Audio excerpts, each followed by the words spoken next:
Entonces estaba diciendo de que la motivación para hacer este trabajo tiene que ver con que la educación y el trabajo que hacen los profesores va por un carril, y los profesores hacen un trabajo excelente, de mucha entrega, de mucha dedicación, de mucho amor y cariño a los niños, y por otro lado, en un mundo paralelo, están los investigadores, ¿no? Que avanzan en el terreno de la neurociencia y la neuropsicología y estudian los trastornos y los problemas que tienen los niños, que a la vez son atendidos por estos profesores. Y la impresión que tengo es que estos dos mundos paralelos no dialogan. Entonces el profesor que está en la sala de clase no conoce lo que el profesor está produciendo, ¿ya? Y sobre todo, para quienes estamos en contextos latinoamericanos, en que predomina la lengua castellana o española, en algunos contextos la lengua portuguesa, estas investigaciones parecen lejanas, puesto que las exigencias y los estándares que se impone a los centros de investigación y a las universidades obligan a publicar en inglés, porque eso da más rédito al centro de investigación. ¿Mm? Entonces pareciera que la producción científica no está destinada a los centros escolares, no está destinada a los profesores que en el día a día tienen que trabajar con niños que presentan una serie de trastornos como son los que estamos viendo ahora. Léase autismo, discapacidad intelectual, eh, trastornos de comunicación y aprendizaje, trastornos de TIC y motores, trastornos por déficit de atención y comportamiento disruptivo, trastornos de la ingesta de alimentos, de sueño y excreción, y una serie de trastornos y condiciones que inician en el periodo de desarrollo. Esto está más o menos mapeado desde el DSM-5. Y a mí me parece que es urgente y es estrictamente necesario de que los profesores que en el día a día trabajan con niños se familiaricen con estas investigaciones, y que la investigación que se produce en neurociencia o en neuropsicología no solo sirva para mejorar los estándares del centro de investigación o mejorar la acreditación de las universidades, sino que debe estar en conexión con lo que pasa en las escuelas rurales, en las escuelas de la cordillera, en las escuelas de la costa, en que hay niños que tienen dificultades en sus procesos de aprendizaje, dado que sufren algunos de estos trastornos, y los profesores muchas veces no saben qué hacer, ¿no? Entonces ese es el postulado que está de fondo para esta exposición.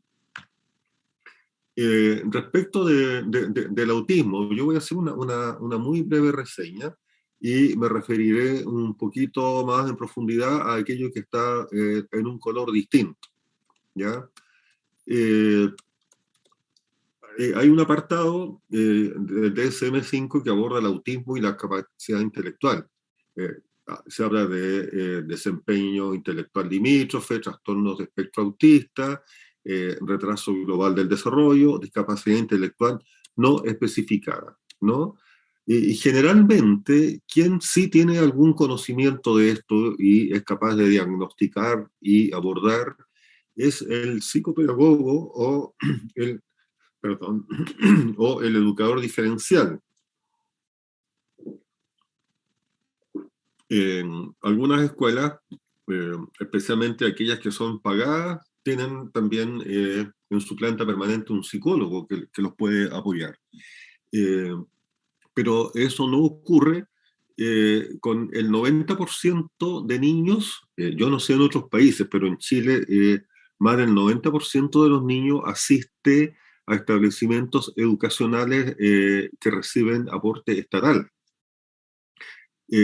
Por lo tanto, no son pagados por los padres, y las condiciones económicas son más limitadas, y esa limitación afecta la contratación de personal especializado, ¿ah? Como sería el caso de psicopedagogo, de psicólogo, de educador diferencial, de fonoaudiólogo, de psicomotricista, etcétera, etcétera. Por lo tanto, el profesor tiene que asumir eh, una función no solo relacionada con su área de enseñanza, sino que también de diagnosticar una serie de trastornos. Entonces mi preocupación pasa por eso. Podemos decir de que la discapacidad intelectual se inicia en la infancia. Las personas que la padecen tienen una inteligencia limitada, lo que les hace requerir ayuda especial para adaptarse a la vida, ¿ya? Esto es difícil de diagnosticar cuando no se tienen las competencias para el diagnóstico. Entonces hay niños que van a la escuela y lisa y llanamente no aprenden, ¿ya? Y sin que nadie les haya hecho un diagnóstico y mucho menos una intervención que les permita superar esa discapacidad. Discapacidad que en muchos casos neurológicamente no se va a superar, pero sí puede desarrollar habilidades para desenvolverse en la vida, dependiendo de si es moderado, leve o no. Eh, pero es fundamental, insisto yo, en que el profesor que está en el aula se familiarice con estos conceptos, ¿no? De lo contrario, vamos a arrastrar a un niño que no sabemos que tiene una discapacidad intelectual y no vamos a saber qué hacer con él. El desempeño intelectual limítrofe se refiere a personas con clasificación nominal en el intervalo de coeficiente intelectual entre 71 y 84, que carecen de los problemas de adaptación relacionados con la discapacidad intelectual, ¿no? Hay trastornos de espectro autista, desde la niñez temprana, el paciente muestra disfunciones en la interacción y comunicación social, así como conducta e intereses estereotipados. Eh, el trastorno de espectro autista, si bien es bastante conocido, ha tenido bastante difusión, no es fácil de abordar ni es fácil de tratar en el contexto escolar y hay un factor que es clave y es el de la inclusión, como el niño con trastorno autista es incluido en la sala de clase, cómo es recibido por los compañeros, cómo la ansiedad de los padres se puede transformar en energía que les apoye eh, en su desarrollo como persona. El retraso global del desarrollo es un diagnóstico del niño menor de 5 años de edad. Eh, Parece quedarse atrás en cuanto al desarrollo, pero usted no puede determinar con certidumbre en qué grado. O sea, hay un retraso generalizado y a veces no se sabe qué pasa. Y discapacidad intelectual no especificada, categoría, cuando un niño de 5 años de edad o más no puede ser valorado de modo confiable, quizás por alguna disfunción mental. Entonces, yo dije que íbamos a abordar un poquito más aquello que estaba en un color distinto, en este caso la discapacidad intelectual y el trastorno de espectro autista, básicamente por la prevalencia que tiene. ¿Mm?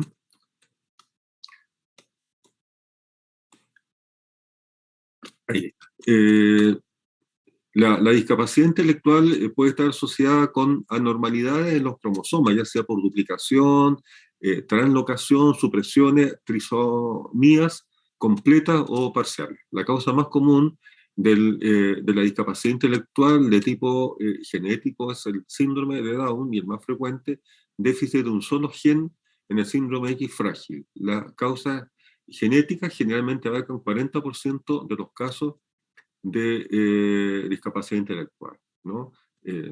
Un 40% tendría que ver con anormalidades o disfunciones de tipo cromosómico. Entre otros factores ambientales que puede desencadenar la discapacidad intelectual, como son las exposiciones prenatal o agentes tóxicos alcohol y droga, desnutrición, vulnerabilidad social, bajo nivel educativo, hipoxia y nacimiento prematuro. Estos ya son factores que están asociados a los padres durante el embarazo, durante la gestación. Al hablar de un nivel funcional, existen mecanismos neuronales que subyacen a la discapacidad intelectual, como defectos en la formación de redes neuronales o defectos en las propiedades de la plasticidad cerebral. ¿Ya? Nosotros sabemos que la plasticidad cerebral es decisiva en los primeros años del recién nacido, en los primeros años de infancia, y son claramente determinantes en el futuro desarrollo intelectual y cognitivo del niño. Aquí prácticamente se hipoteca el aprendizaje futuro, ¿no? Y alteraciones en la estructura de la corteza cerebral, hipocampo y trastornos de migración neuronal. ¿Ya?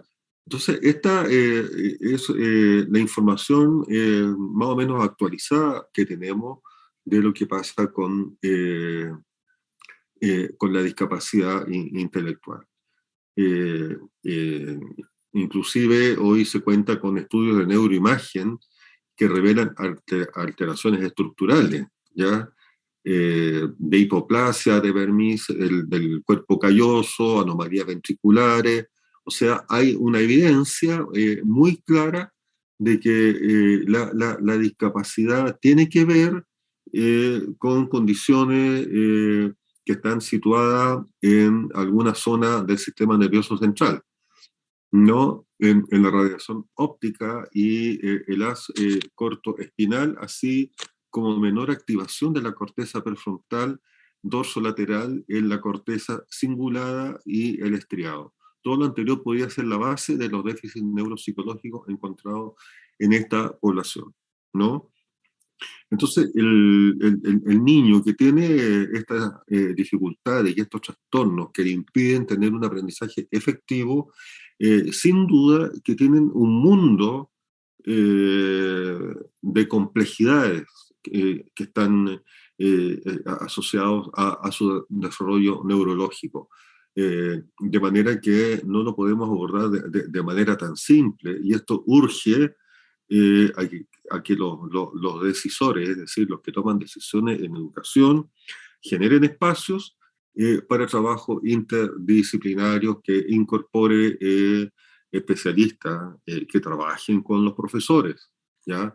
Eh, Porque si no, es equivalente a emprender una navegación sin radar, lo que hacen los profesores en la sala de clase cuando no tienen estos apoyos, porque si bien es cierto, un profesor se puede eh, capacitar, puede hacer cursos de perfeccionamiento en neuropsicología, en neurociencia, no lo puede hacer él todo solo, porque él tiene que enseñar.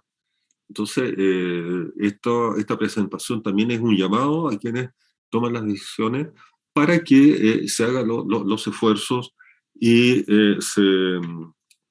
se incorporen equipos multidisciplinarios en los diferentes sectores en que se encuentran las escuelas. Aquí vamos a ver espero que funcione, un pequeño video eh, que nos aclara un poco más lo que estamos comentando. ¿Qué significa para ti la palabra idiota? ¿Sabías que esta palabra ha cambiado de significado a lo largo de la historia? Las palabras crean nuestra visión del mundo. Si tenemos pocas palabras, nuestra visión se reduce. Y si tenemos muchas palabras, nuestra visión se amplía. Además, las palabras tienen connotaciones, y estas connotaciones determinan nuestra actitud. En la historia, las palabras como imbécil, idiota, subnormal o retrasado mental se han referido a lo mismo. Eran una etiqueta y además servían de diagnóstico. Esas palabras con esas connotaciones a su vez generaban actitudes, desde infantilizar, tratar como niñas o niños a personas adultas por el hecho de tener una discapacidad, deshumanizarlas, a veces aislarlas en grandes y terribles instituciones o incluso someterlas o aniquilarlas. Ahora estas palabras no se usan tanto, afortunadamente. Son términos denigrantes. En Plena Inclusión, hace años hicimos una consulta a más de 1000 personas y elegimos cambiar y usar un nuevo término. Elegimos el término personas con discapacidad intelectual. ¿Pero qué significa eso? La discapacidad intelectual del desarrollo es la que tiene origen antes del nacimiento, después del nacimiento o durante la infancia. Es decir, siempre antes de los 18 años. No hablamos de personas con discapacidad intelectual cuando la discapacidad se produce con más edad. Por ejemplo, por un accidente. Además de la edad, cuando se da, tenemos dos condiciones para hablar de discapacidad. Una, limitaciones significativas de funcionamiento intelectual. Y dos, limitaciones en las conductas adaptativas, conceptuales, sociales y prácticas de la persona. También hay que tener en cuenta que la discapacidad intelectual no es una enfermedad mental, aunque puedas tener discapacidad intelectual y también una enfermedad mental. Y otra idea importante a destacar es que todas las personas tenemos diferentes capacidades intelectuales. Vayamos a los datos. En España, 1 de cada 100 personas tiene discapacidad intelectual. Eso es un cálculo, porque las personas que tienen la discapacidad intelectual reconocida son unas 270.000, como la ciudad de Granada, más o menos la mitad de ese dato, de 1 de cada 100. Lo más interesante es toda esa evolución que hemos visto que han tenido los términos. Hablábamos de idiota, de imbécil, de términos muy duros. Lo más interesante es el cambio de mirada que ha habido en estos últimos 25 años. Si hasta ahora nos estábamos enfocando solamente en la persona y en sus limitaciones, por fin en estos últimos 25 años hemos tenido un gran cambio de mirada con respecto a la discapacidad. Y en lugar de enfocarnos solo en la persona, nos enfocamos en dos cosas, tanto en la persona y en sus capacidades como en sus necesidades, como en la interacción con el entorno. ¿Qué quiere decir esto? Bueno, esto es muy importante. Es muy importante la relación de la persona con el entorno. Si el entorno es más favorable, la persona tiene menos dificultades. En este nuevo foco tiene mucho que ver la accesibilidad. Por eso estamos hablando de este término, por eso estamos hablando de la discapacidad intelectual antes de introducir qué es la accesibilidad. Solemos decir que el mundo se ha diseñado pensando solo en un tipo de personas con ciertas capacidades. Por tanto, si el mundo fuera más accesible, el efecto de la discapacidad se reduce. Además, uno de los lemas más habituales dentro del movimiento asociativo de Plena Inclusión es que con los apoyos adecuados, todas y todos podemos desarrollar nuestro proyecto de vida. Y algo fundamental, aunque promovamos la accesibilidad, aunque todo fuera accesible, si las personas no tienen las suficientes oportunidades de participar, si las personas no pueden ir al teatro, si no tienen dinero o si no tienen la oportunidad porque están sobreprotegidas, la accesibilidad no sirve. Deben también tener no solo accesibilidad, sino las oportunidades de participar en la sociedad.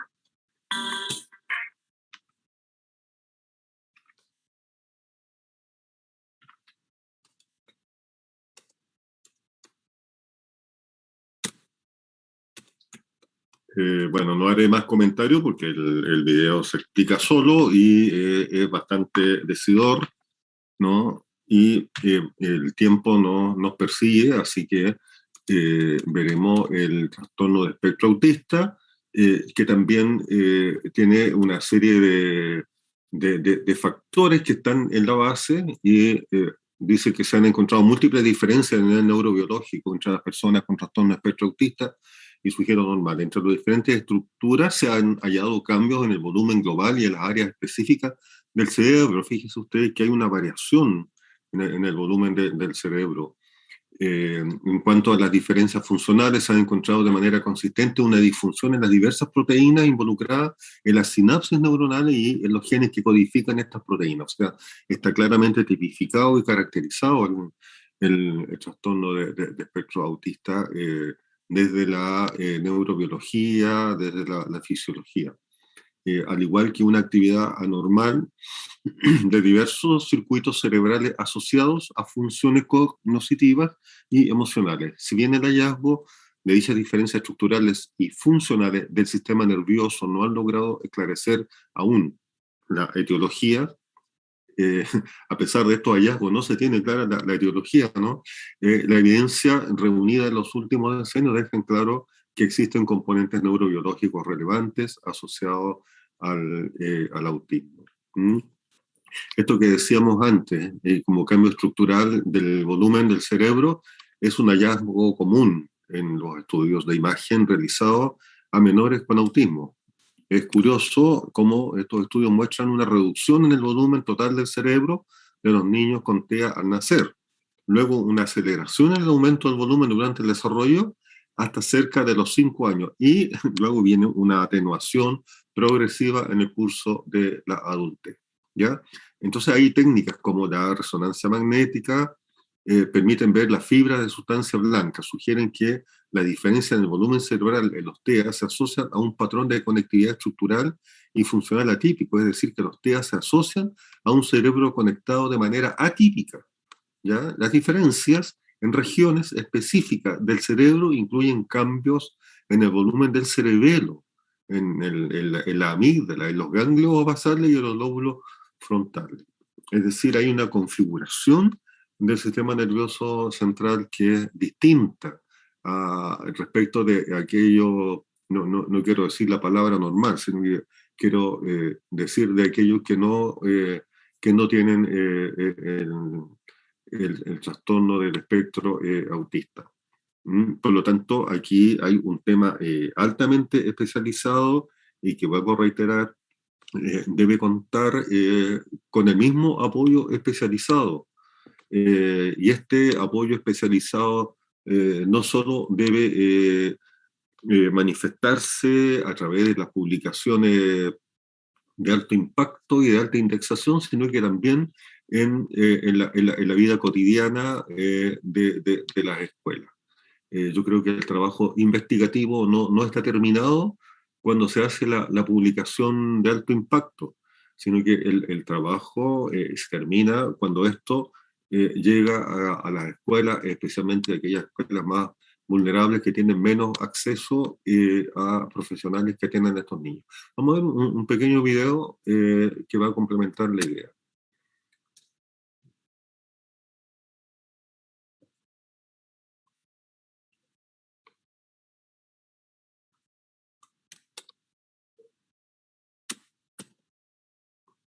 Aquí le hemos pedido prestado a una universidad amiga el video.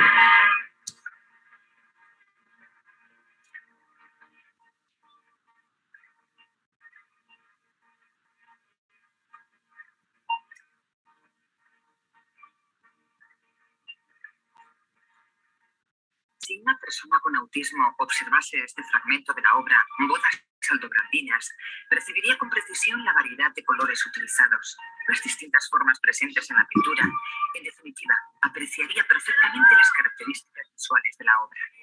Y estas características visuales quedarían grabadas en su memoria al punto de poder expresar, quizás años después de haber visto la obra, cómo iban vestidos los personajes allí retratados.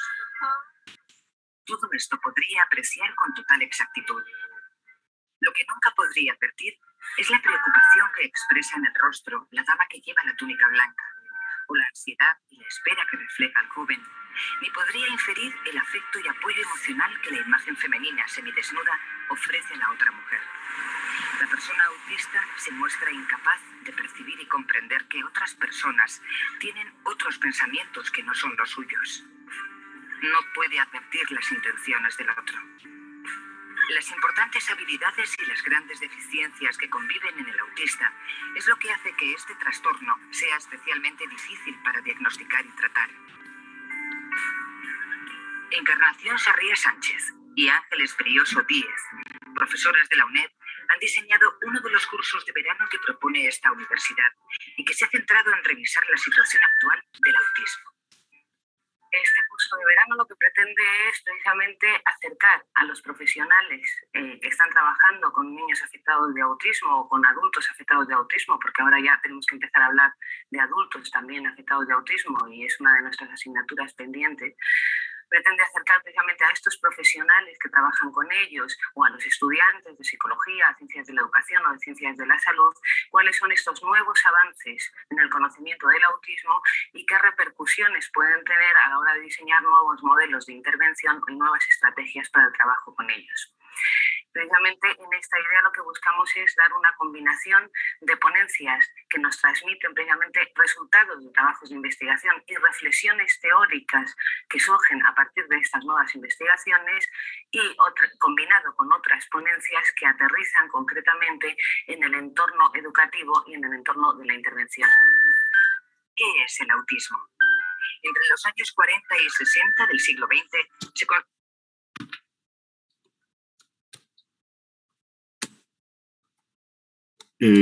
Bueno, esta profesora de alguna manera viene a reforzar la tesis que yo tengo detrás de esta intervención, ¿no? Que es el acercar el conocimiento actualizado, el acercar la ciencia a quienes trabajan e interactúan en el día a día con los niños, ¿no?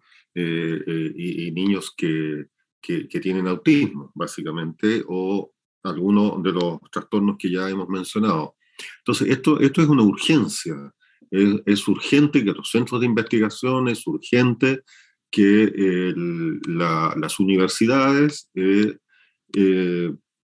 vayan a las escuelas, que dialoguen con los profesores, que el conocimiento que se está generando muchas veces con recursos públicos, aportado por todos los contribuyentes, efectivamente sirva para humanizar el trabajo de estos profesores en contacto con estos niños. ¿Ya? En el fondo, lo que se aspira es que la neurociencia, que la neuropsicología contribuya a una convivencia más humana, más inclusiva entre todos. Hay cambios funcionales, hay estudios de imagen funcional también que han demostrado que existe una conectividad cerebral ineficiente en los autistas, con evidencia que sugiere que ciertas áreas se encuentran sobreconectadas y otras infraconectadas. Claro, ahí hay evidencia muy clara de lo que pasa en el cerebro. De tal manera que esto afecta la funcionalidad de los circuitos cerebrales implicados en diversos síntomas cardinales del autismo. En específico, se encuentra disminuida la conectividad funcional entre áreas corticales que requieren activarse para la realización de actividades asociadas a cognición social, procesamiento emocional, lenguaje y funciones ejecutivas, entre otras. Mientras que por otro lado hay una sobreconectividad entre otras regiones como la corteza y estructuras subcorticales, al igual que dentro de cortezas sensoriales primarias como la corteza visual. En este fenómeno de sobreactivación de áreas no esenciales infraactivación de áreas requeridas se ha denominado alta proporción ruido-información. En cuanto a los trastornos de la comunicación, el trastorno del lenguaje ocupa un lugar destacado. Todos sabemos que el lenguaje es básico, es esencial en el desarrollo del pensamiento, en el desarrollo de los conceptos del niño y en su interacción en el mundo. Dentro de los trastornos de la comunicación tenemos trastornos de la comunicación social, trastornos del sonido del lenguaje, trastornos de fluidez de inicio en la infancia, mutismo selectivo, trastornos específicos de aprendizaje, problemas académicos educativos, trastornos de comunicación especificados. Entonces, está en otro color el trastorno del lenguaje, que tiene también base neurológica. ¿Ya? El conocimiento acerca de las bases neurológicas del lenguaje se ha incrementado con el uso de técnicas de neuroimagen y estructura funcional. Fíjese usted el nivel de avance y desarrollo que tiene por un lado la medicina y la neurociencia versus la precariedad que tienen las escuelas que tratan a estos niños. Miren ustedes que hay trabajos con aparatos de resonancia magnética funcional, permitiendo el estudio en vivo de las habilidades cognitivas, constatando que el procesamiento del lenguaje involucra un vasto circuito neuronal, o sea, son capaces de ver cómo funcionan determinadas zonas del cerebro frente a ciertos eventos que se le presentan al niño. La circunvolución frontal inferior izquierda se ha considerado como un área especializada en el procesamiento fonológico y semántico, mientras que a la parte orbital de la circunvolución frontal inferior se ha relacionado con el procesamiento sintáctico y circunvolución temporal superior con la comprensión de oraciones y textos. La capacidad de repetición con y sin sentido semántico puede depender también de una activación bilateral. En un estudio de los protocolos de evaluación durante el desarrollo gestacional y primeros años de vida, se observó que los niños con trastorno del lenguaje tenían en el nacimiento un menor perímetro cefálico que sus controles, es decir, que los otros niños, aunque a los 18 meses de gestación y al año de edad postnatal, los perímetros eran normales. Este hallazgo sugiere que los niños con trastorno del lenguaje, en ellos existe una asincronía en el desarrollo cerebral durante la segunda mitad del periodo gestacional.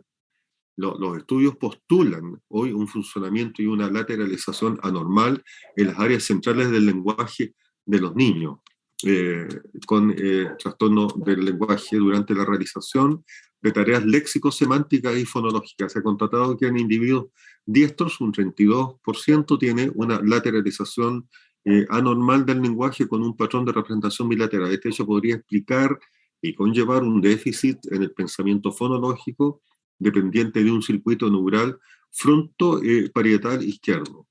Por último, el neurodesarrollo normal de las habilidades lingüísticas depende de una correcta neuromaduración de la sustancia blanca y en específico de las áreas lingüísticas peresylvianas. Ello posibilita una buena lateralización funcional del lenguaje y un buen desarrollo funcional del mismo, ¿no? Aquí hay factores que se mencionan que tienen que ver con la etapa previa al nacimiento, con donde es posible también hacer algún tipo de intervención, que claro, es un poco más sofisticada, un poco más compleja, pero que hoy por hoy existen instrumental que 10 años atrás no existía para detectar esto mismo que estamos diciendo y también se puede corregir. Entonces, vean ustedes lo extraordinario que sería el poder integrar todo este conocimiento que aporta la neurociencia en los procesos de desarrollo que vive el niño, con la escuela, con los profesores, con los padres, de manera de hacer un trabajo integral y no un trabajo parcelado como es lo que frecuentemente ocurre. Un pequeño videíto. Un saludo a todos los seguidores del Centro de Especialidades Pediátricas. Me presento, yo soy el doctor Néstor Sánchez, soy neuropediatra, y haremos una serie de videos donde estaremos hablando de patologías frecuentes y algunos que otros temas de interés para los seguidores. El primer tema que estaremos tocando aquí son niños con problemas de lenguaje. Antes de pasar al tema del lenguaje en sí,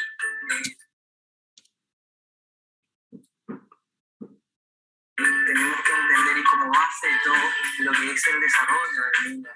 El desarrollo del niño es un proceso cambiante en el cual él va adquiriendo las habilidades tanto motoras, pensamientos, emociones y relaciones personales como para convertirse en una persona. Esa sería una definición más clásica. El neurodesarrollo se divide en partes. Tenemos el área motora, cuyo objetivo es llegar a la marcha. Como vemos en la imagen, tenemos un bebé que nace, tiene poco movimiento y va avanzando, va adquiriendo hitos del desarrollo motor hasta llegar a la marcha. Tenemos el área de coordinación, adaptación y motricidad especialización de los movimientos va aumentando a fin de que puedan realizar todas las actividades con la mejor coordinación posible. El área del lenguaje, que es el tema de este video, que promueve la comunicación, y el área de socialización, o sea, todo va como en una vía de tren, y la terminal de todo esto es justamente convertir a una persona autónoma que sea capaz de socializar. Existen también variantes del desarrollo, y voy a explicarlo así. Esta línea celeste o la flecha celeste que vemos corresponde a la edad cronológica de esa curva, el número de desarrollo. Y el punto superior, la flecha superior, indica el desarrollo en sí con sus 4 componentes. Si tenemos así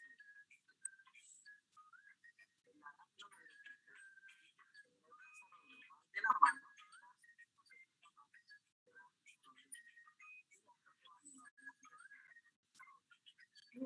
y el que de acuerdo a cómo va la consulta.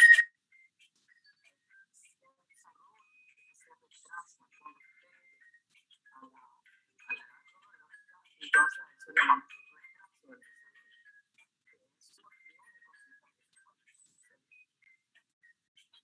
por ejemplo, este se despliega entonces hay que llamar el del desarrollo.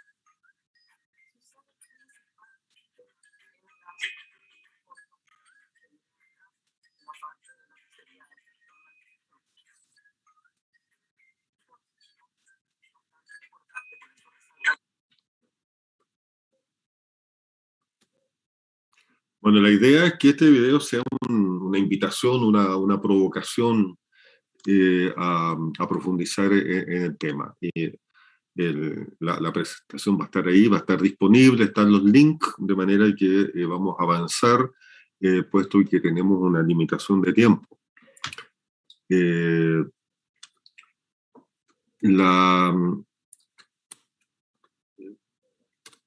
Voy a referirme a las características neuropsicológicas. Cada vez que hay un consenso entre los especialistas en el área en la necesidad de considerar el rendimiento neuropsicológico como elemento coadyuvante, en las características del lenguaje, las investigaciones señalan que los déficits no se limitan solo al área lingüística, fonológica, morfológica, sintáctica, semántica y pragmática. Por el contrario, se pone de manifiesto que aglutinan otros aspectos, lo cual está dejando en evidencia la complejidad que este trastorno conlleva, ¿no? Desde el punto de vista neuropsicológico se han aportado datos controvertidos que informan de déficits cognitivos adicionales en atención, velocidad de procesamiento, memoria para material verbal y no verbal, aprendizaje académico, funciones ejecutivas, entre otros. Es decir, hay una serie de comorbilidades que estarían también asociadas, lo cual obliga también a hacer un trabajo no solo multidisciplinario, sino que también un trabajo más integral, de manera de ver los trastornos dentro de un todo. Los trastornos motores. Hay trastornos de coordinación, de movimiento estereotipado, de Gilles y Tourette, trastornos de tics, trastornos de tic transitorios y los persistentes, trastornos de tic de otros tipos y no especificados de acuerdo a la clasificación de DSM-5. La teoría del procesamiento de la información plantea que las conductas motoras son el resultado de una serie de etapas por los que transforman la información. Los procesos que conforman la conducta motora son sensopercepción, toma de decisión y selección de respuesta, realización de la conducta motora y control y regulación de la conducta realizada. Bajo esta línea se ha estudiado el trastorno de desarrollo de la coordinación relacionado con alguna falla o disfunción en una o varias de las etapas de procesamiento motor, aunque se ha reportado alteraciones en cada una de estas fases con niños que poseen el trastorno,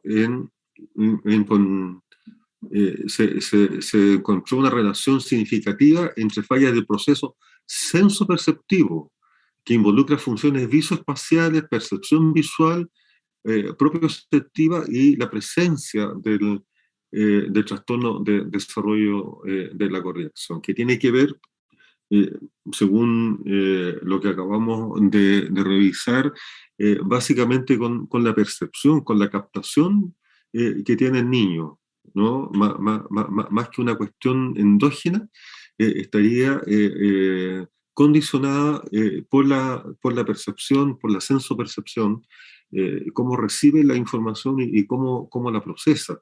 Y esto tendría un efecto en la conducta motora. En particular, las funciones visoespaciales definidas como tareas que implican un componente motor unido a la percepción visual, escribir, atrapar una pelota, parecen estar involucradas en el trastorno de desarrollo de la coordinación. De manera general, los problemas motores... 5 minutos para ir cerrando, disculpa que te avise. Vale, gracias.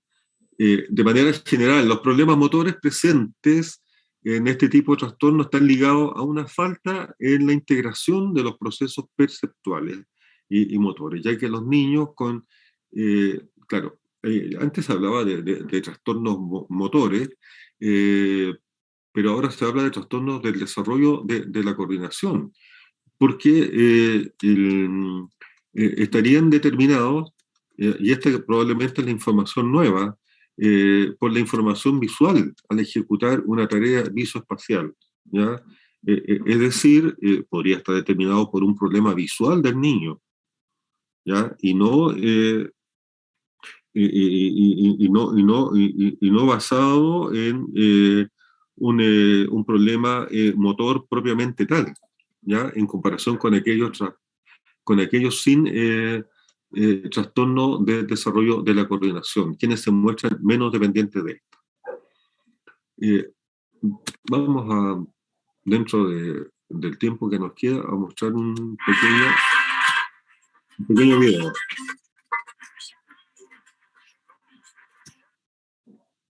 ¿Qué es la dispraxia? La dispraxia se caracteriza por una falta de coordinación de los movimientos, que suele ir acompañada de otros trastornos, que pueden ser tanto cerebrales como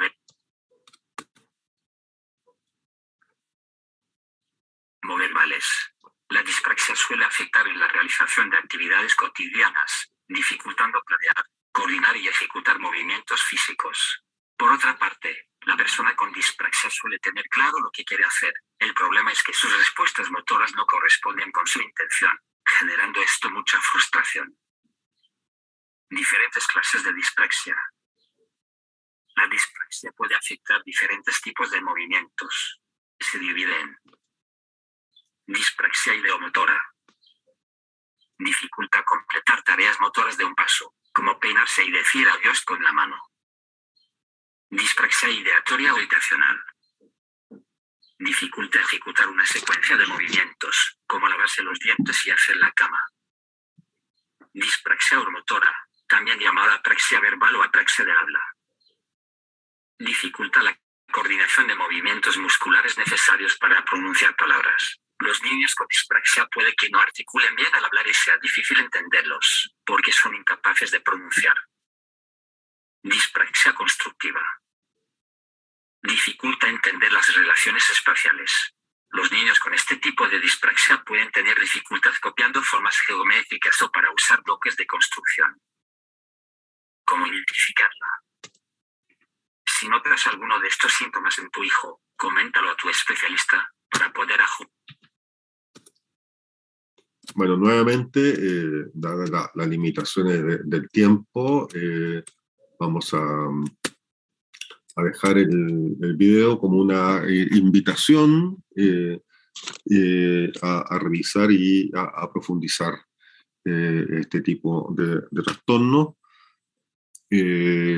Bueno, sabemos que hay una serie de correlatos neuroanatómicos del desarrollo de la coordinación y que tiene que ver con el cerebelo, la corteza parietal y otras áreas cerebrales. Es decir, es una cuestión que tiene un nivel de complejidad y que, dadas las últimas investigaciones, es creciente. Es creciente porque van apareciendo nuevos elementos, nuevos factores, pero que también van dando luces de cómo abordar cada una de las situaciones, ¿ya? Algunas incluso tienen que ver con la alimentación, con la ingesta de determinados productos alimenticios por parte de los niños, ¿ya? O sea, es un tema que no puede ser visto por un solo especialista y mucho menos por el profesor que ya tiene una sobrecarga de trabajo en la sala de clase. Trastorno de movimiento estereotipado, esto lo voy a enunciar solamente. Sugiere que la conducta motora es el resultado de dos sistemas independientes, aunque relacionados entre sí. Primero de estos sistemas se denomina sistema de programación de contención y se encarga de secuenciar los movimientos individuales de cada respuesta mediante mecanismos fisiológicos básicos. Una vez que se echa a andar la respuesta global, se lleva a cabo los pequeños movimientos en su conjunto, dando lugar al comportamiento.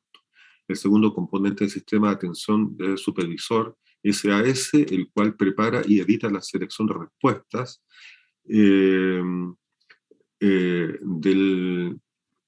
del sistema, de tal manera que así el primero va a tener influencia sobre el comportamiento mediante la modulación de actividad del segundo. Estos son una serie de movimientos, entonces, que pueden afectar la conducta y la captación que tienen los demás niños, y también podría tener efectos en la autoestima y en los aspectos sociales. Por eso también tiene una importancia especial. Aquí hay también más información de base neurológica que nos demuestra que existe información abundante respecto de la materia, y que esta información debiera democratizarse, debiera socializarse, debiera salir de los papers, que está muy bien que estén los papers, pero debiera estar también abierto y de manera sencilla y comprensible para quienes trabajan en el día a día con los niños. Y finalmente, trastorno de déficit de atención y comportamiento disruptivo. Sobre el déficit atencional hay una larga historia ya de estudios, de avances en el conocimiento, y también hay diversas formas de intervención que van desde los trabajos psicopedagógicos que se pueden hacer en el aula hasta las intervenciones farmacológicas que vienen más desde el profesional neurólogo. Y va a depender mucho del el grado de déficit atencional con hiperactividad, y también hay el que está con hipoactividad, que es un trastorno de déficit de atención de aquel niño que está siguiendo la trayectoria de la mosca, pero que no molesta, que no hace nada, que pasa inadvertido, pero sigue la mosca y no la clase. Entonces, también hay diferentes niveles que va desde lo leve, pasando por moderado, hasta lo crónico, ¿no? Se ha cuestionado mucho la intervención farmacológica, puesto que crea dependencia y tiene, como han dicho algunos, a un niño más o menos drogado durante la hora de clase. Para que se porte bien, para que tenga una buena conducta y para que pueda prestar atención.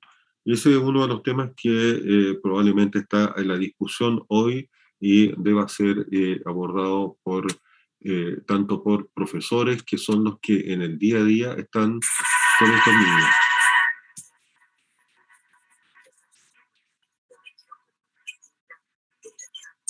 Como se conoce comúnmente, afecta a cerca de 1 de cada 20 jóvenes en todo el mundo. Puede tener un gran impacto en la vida cotidiana, en la escuela y con amigos. Los síntomas de desatención, impulsividad y hiperactividad pueden reducir la capacidad de una persona de controlar sus acciones y concentrarse sin distraerse. Algunas personas han expresado su escepticismo con respecto al trastorno, pero las imágenes cerebrales han mostrado que los síntomas de TDAH están asociados con una serie de anomalías en el desarrollo y funcionamiento de algunas zonas del cerebro. Veamos primero la corteza cerebral, la capa superficial del cerebro. Durante el desarrollo normal, la corteza, que juega un papel clave en la memoria, atención, pensamiento y lenguaje, aumenta gradualmente en grosor antes de alcanzar un máximo durante la adolescencia. Los escáneres muestran que en niños con TDAH la corteza se desarrolla en general más despacio, especialmente en las regiones de los lóbulos frontal y temporal, los cuales son importantes para la memoria y para controlar la conducta. Estimado Héctor, estamos en tiempo. Por favor, ¿puedes cerrar tu ponencia? Estas partes del cerebro no funcionan de forma aislada, sino que interactúan ampliamente para crear redes que controlan funciones como el lenguaje, la atención y el movimiento. La actividad de las distintas redes aumenta y disminuye, permitiendo que tengan lugar las distintas funciones.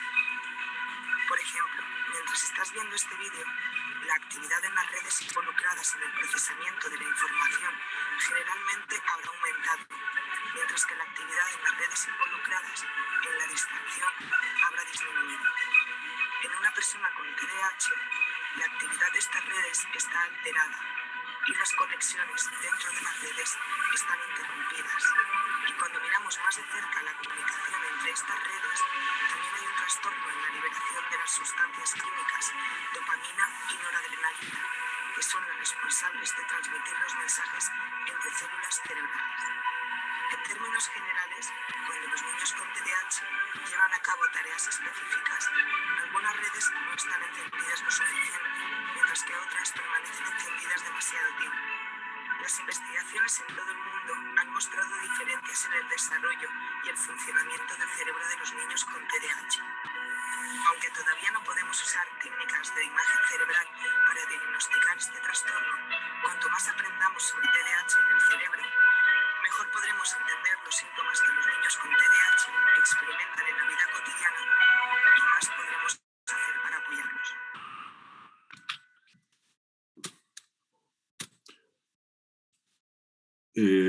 Muy bien.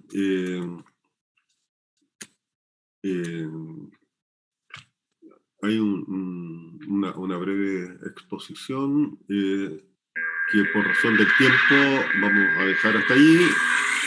Sin embargo, el material estará disponible. Ya me dirán a través de qué medio. Y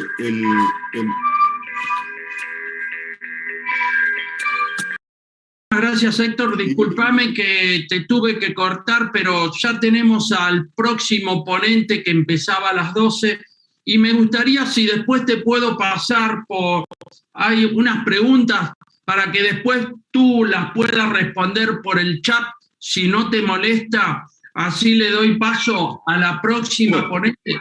Te paso las preguntas en privado y se las podemos responder en el chat a los que están participando. Y así puedo continuar porque tengo en sala ya al próximo ponente. Así que, estimado Héctor, quiero agradecerte por tu ponencia. Gracias por estar y esperemos muy pronto poder reencontrarnos en otro congreso o en otro evento para intercambiar opiniones sobre la importancia del neuroaprendizaje en niños que yo no le digo que son especiales, niños, independientemente del problema o de la situación que se encuentre el niño o el joven. Así que gracias, Héctor.